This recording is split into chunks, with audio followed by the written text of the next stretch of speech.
Out of all the films that I've watched so far this year, there is one that has by far stood out in being the most visually stunning of them all. And that film is Clint Bentley's Train Dreams.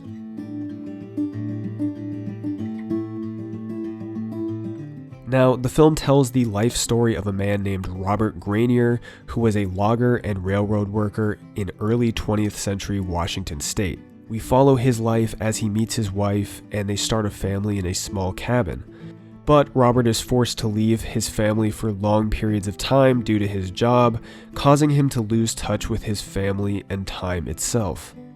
And I will say, this movie will not be for everyone. It does move at a pretty slow pace for the most part, and you have to be really interested in the visual storytelling and the characters, and just the overall tone and feeling it provides to be able to stick with it. Which for me, I had no trouble diving into that world, and to be honest, it felt very much like a Terrence Malick film, in that every frame is so intentional and it almost feels like a painting.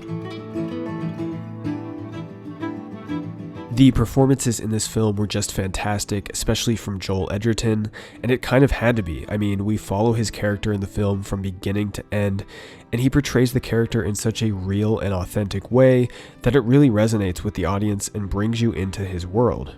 Felicity Jones, who played the character of Gladys, was also terrific, as she and Edgerton really had great chemistry. And a pleasant surprise was the appearance of William H. Macy, who plays a fellow logger and friend of Robert.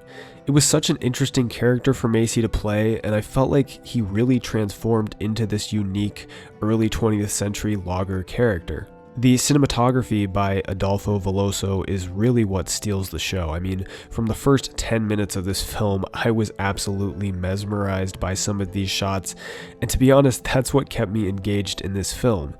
I really didn't mind when pacing was slower because I was just so captured by the overall vibe and feeling of the environment.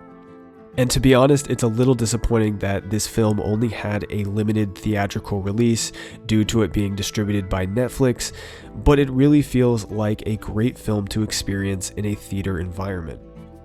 Another reason this film might not be for everyone is because it's incredibly heavy. It might be the saddest film that I've seen this year, and although it is really, really good, it quite honestly broke me. But good films will do that, and it's a testament to the great writing and directing by Clint Bentley and the performance by Edgerton.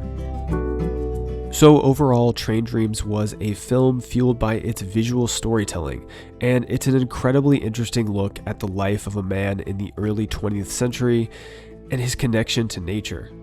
I definitely recommend checking it out on Netflix, and let me know in the comments what you guys thought of the film, and I'll see you all in the next video.